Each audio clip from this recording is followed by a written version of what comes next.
नमस्कार, आप देख रहे हैं न्यूज ब्रॉडकास्ट एक्सप्रेस और मैं हूं आपके साथ वैशाली। जनपद आगरा से एक महत्वपूर्ण खबर, जहां राज्य महिला आयोग के अध्यक्ष डॉक्टर बबीता चौहान ने नवीन सभागार सर्किट हाउस में जनसुनवाई कर सैकड़ों शिकायतों का निस्तारण किया। इस दौरान महिलाओं की सुरक्षा, सम्मान और सशक्तिकरण पर जोर देते हुए उन्होंने कहा कि महिलाएं अब डरने की जरूरत नहीं है, वे खुद में शक्ति हैं, दुर्गा का रूप है। राज्य महिला आयोग की अध्यक्ष डॉक्टर बबीता चौहान सोमवार को आगरा के सर्किट हाउस स्थित नवीन सभागार पहुंची, जहां उन्होंने जनसुनवाई कार्यक्रम का आयोजन किया। इस दौरान बड़ी संख्या में महिलाएं अपनी समस्याओं के समाधान के लिए पहुंची। आयोग के अध्यक्ष ने एक एक कर सभी शिकायतों को ध्यानपूर्वक सुना और अधिकारियों को तत्काल निस्तारण के निर्देश दिए। कार्यक्रम में मुख्य विकास अधिकारी, जिला प्रोबेशन अधिकारी, एसपी अमीशा और सभी थानाध्यक्ष मौजूद रहे। डॉक्टर बबीता चौहान ने कहा कि प्रदेश में डबल इंजन की सरकार है, जहां अपराध बर्दाश्त नहीं किया जाएगा। उन्होंने साफ शब्दों में कहा कि पुलिस प्रशासन महिलाओं की हर शिकायत को प्राथमिकता से निपटाए और किसी भी महिला को न्याय पाने में कठिनाई ना हो। राज्य महिला आयोग के अध्यक्ष ने उपस्थित महिलाओं से कहा कि आज का भारत महिला सशक्तिकरण की दिशा में तेजी से आगे बढ़ रहा है। उन्होंने कहा कि महिला अब डरने या झुकने के लिए नहीं, बल्कि आगे बढ़कर अपने हक की आवाज उठाने के लिए तैयार है। सरकार और समाज दोनों उसके साथ हैं। डॉक्टर बबीता चौहान ने हर थाने के प्रभारी को निर्देश दिया कि महिलाओं से संबंधित हर शिकायत का निस्तारण जल्द से जल्द किया जाए। उन्होंने ये भी कहा कि ऐसी जनसुनवाइयां पूरे प्रदेश में लगातार आयोजित की जाएंगी, ताकि महिलाओं को समस्याएं जमीनी स्तर पर सुलझाई जा सके। कार्यक्रम के अंत में उन्होंने कहा कि महिला शक्ति किसी से कम नहीं, हमें खुद पर भरोसा रखना होगा। हमारा देश सुरक्षित हाथों में है और हर महिला को अब निडर होकर आगे बढ़ना चाहिए। बहुत सारे केसेस हैं, अदरवाइज तो सारे फील्डों से हैं, जैसे भी कोई जमीन जायदाद से भी हैं और भी कई तरह के केस हैं। लेकिन घरेलू हिंसा वाले स्पेशली आज केस बहुत आए हैं, जो मैं घरेलू हिंसा वाले तो उन पर हम कर रहे हैं साथ साथ सारा सबकी, जिसको भी फोन करना है फोन कर रहे हैं, जिसमें कहीं कोई जांच चल रही है उसकी भी रिपोर्ट ली है, सारी चीजें तो सबका निस्तारण होगा। आगरा के पब्लिक और बाहर से भी है?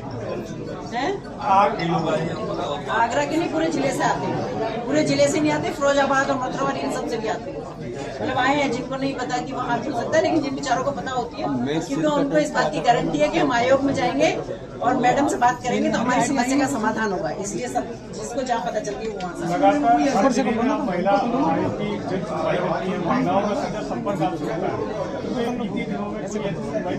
मामला आया जो महिला सशक्तिकरण के लिए उदाहरण बना हुआ।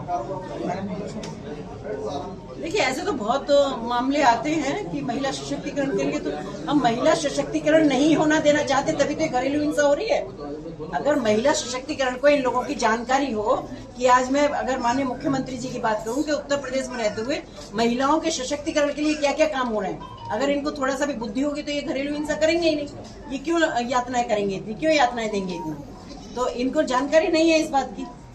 बाकी तो यही है कि सब आ रही हैं महिलाएं, समझती भी हैं, जानती भी हैं, सबको न्याय भी मिल रहा है। और जो भी है, क्योंकि पहले इन्वेस्टिगेशन होता है, इन्वेस्टिगेशन में हम दोनों पक्षों को भी सुनते हैं, ऐसा नहीं कि एक को सुन के ही हमने कोई भी डिसीजन ले लेते हैं। तो दोनों पक्ष यहाँ आते भी हैं और सुन के जो भी होती है वो पूरी कार्रवाई होती है। इसमें तमाम आपने सुनवाई है, कोई ऐसा स्पेसिफिक बताया हो जो और मामलों से थोड़ा सा अलग हो, तो ऐसा कोई मामला? वैष्णो देवी वाला, हाँ बिल्कुल। अभी एक मेरे पास बहुत ऐसा मामला आया कि अभी एक बच्ची आई थी जिसका पैर कट गया था।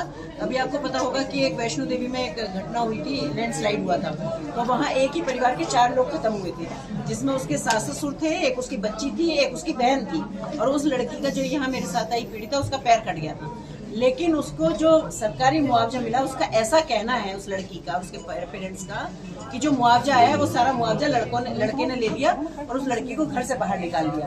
तो हमने उससे बात भी की और हमने वहाँ से संबंधित थाने से जो यहाँ आए हुए हैं, हमने उनसे भी बात की है। तो वो उस लड़की को, उस लड़के का जब हमने बात की तो उसका कहना ये था कि अभी उस अकाउंट में पैसे नहीं आए, लेकिन हमने उसको भेजा है कि वो अकाउंट चेक कराएं और उसकी पासबुक चेक कराएं, उस लड़की को उसके घर भिजवाएं। उसके बाद उसका जो उसकी खुद की लड़की की डेथ हुई है, उसका पैसा उसके खाते में ट्रांसफर कराएं, और जो उसको भी मिला होगा जो घायल होने पर, उसका पैर कटने पर, उसका भी मुआवजा उसको दिलवाएं।